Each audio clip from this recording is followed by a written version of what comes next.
Hello and welcome to a What I Eat in a Day, typical day of eating video. My name is Cheryl if you're new, and today I have some recipes that I think you will enjoy. One of them features my favorite superfood, chocolate. Yes, I see you, I hear you. One features an exotic spice blend that you can assemble from ingredients that you may already have in your pantry. And I'm going to reveal the one food that you should be eating every single day. Hint, it's in season right now. So welcome into a typical day of eating for me. I'm in this room today because this is where I typically have most of my meals. It's because this chair is one of the few chairs in the house that I can sit in and it doesn't bother the pinched nerve in my back. Now FYI, I intermittent fast.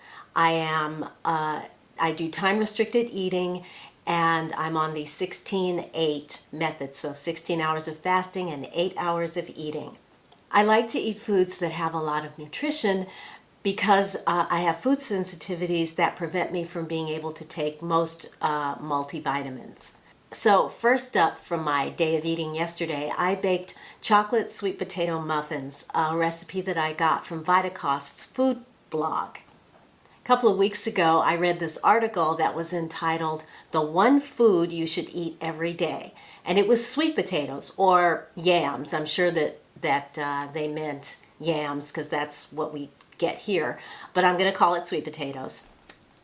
Anyway, I did a little investigating around the internet, and sure enough, there were a lot of other articles that agreed with this. That's because they've got so much nutrition, including one sweet potato has more than your daily requirement for vitamin A. They've got trace minerals, a lot of fiber, and they are generally can be eaten by anyone, no matter how restricted your diet. They seem to agree with most people. So when you combine this with chocolate, another nutrient-dense superfood, it's just a little bit of heaven on your plate and in your tummy. So for 12 muffins, this particular recipe calls for 2 sweet potatoes. Now they don't specify the size or cup amount or weight. And as you can see, the sweet potatoes that I have here are pretty small. I mean, that usually makes up one average size sweet potato. So it's a little hard to, fortunately the recipe is very forgiving, but you do have to kind of play around with it a little bit to make sure that you get a nice balance of potato to chocolate. So I decided to use one of these smaller ones, probably about this amount, to see if I could figure out how to make half the recipe, and then I could adjust to when I want to make 12 muffins. But so I've been playing around with it a little bit, and what I did yesterday, I used about equal parts of roasted mashed sweet potatoes to almond butter, maybe a little less almond butter. But since these are the two main ingredients, how you combine them in proportion will determine how thick or not thick your batter is. Then you're going to add 1/4 cup of cocoa powder, 1 tablespoon of vanilla protein powder.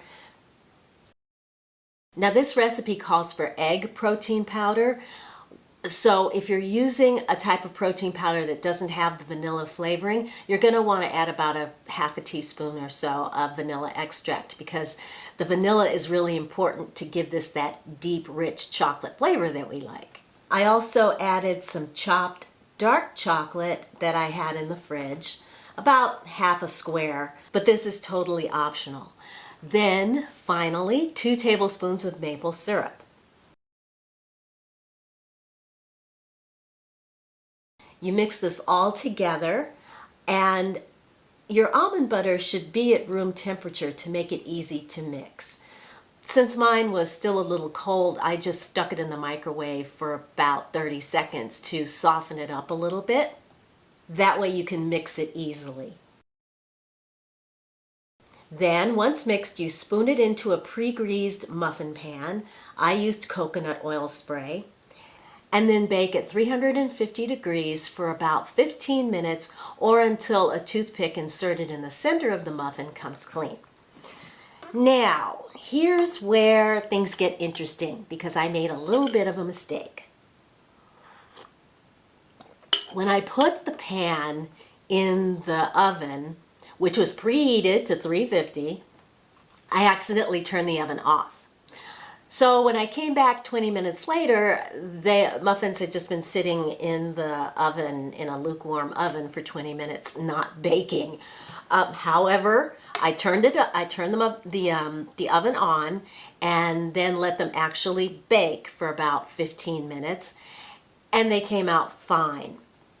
They looked a little odd. They didn't spread out and dome over in the pan the way that muffins are supposed to, but they tasted great. They were delicious. The texture was there, little cakey texture, very intense, rich chocolate flavor.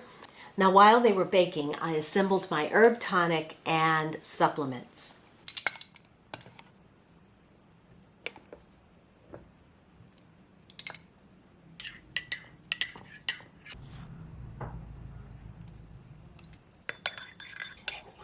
And here's my breakfast. The supplements I'm taking include my acerola cherry drink for vitamin C. This is a natural form of vitamin C. You just mix it in water and it tastes great. I also took a vitamin B, D, and turmeric. I also had some Greek yogurt and mixed berries alongside for a little extra protein because these muffins have about 5 grams of protein per muffin. So I had 2 muffins and then the Greek yogurt gave me the little extra protein that I needed. And welcome to death by chocolate.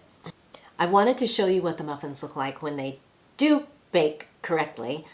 So here's one. This is one from another batch, and you can see it just flattens out a little bit and looks more muffin-like. But the texture was still the same. So aside from just me, little mistake, at least you know that if you want to get, it's early in the morning and you want to get a good breakfast going, if you make a little mistake here and there, it's not going to matter that much. It's still going to taste great. If you're enjoying this video so far, please consider giving it a thumbs up. That really helps out the channel. And if you'd like to subscribe, then thank you very much for doing that. And I look forward to getting to know you and talking to you in the comments below. So then 2 p.m. rolled around and it was time for lunch, and I wasn't really that hungry, so I kept it very light. I had some of this soup. It's the roasted red pepper and tomato soup from Trader Joe's. I added a little bit of powdered reishi mushroom to it, gives it a little bit of savoriness and helps me get my adaptogens in for the day. And then I had alongside a poached egg, and thank you to viewer Kathy who gave me some tips on how to poach an egg. I'm still getting there, but they look a lot better than they used to. But yeah, I had a poached egg and a slice of a fresh heirloom tomato. And that really took care of it. I was fine until later that evening when I was ready for dinner. Later that afternoon, I decided to make some za'atar. It's a spice blend, Middle Eastern spice blend, that is traditionally made in the home because most families have their own sort of home recipe for it. The ingredients can usually be found in your pantry, with one exception. And I used a very basic recipe, so I will link that recipe below for you so that you'll get the exact amounts. But what you put into it is going to be sesame seeds, cumin, oregano, thyme, sumac, which is a lovely spice that tastes like citrus rind. It's very fresh, and I feel like it has a bit of a lime note, and then finally coriander. Now I ground the thyme and oregano a little bit to give them a little less texture. Finally, you're going to add salt and pepper, and that's it. And if you want it a little more spicy, you can add some red pepper flakes or maybe a little cayenne. But I kept it, pretty simple. I also decided to roast a few more sweet potatoes so I could have them with dinner that night. For dinner, I seasoned some salmon fillets with the za'atar and then pan-seared them in olive oil. I also made some wild rice and Swiss chard, and I had the fish with roasted sweet potato, wild rice, chard, and a little sauerkraut on the side.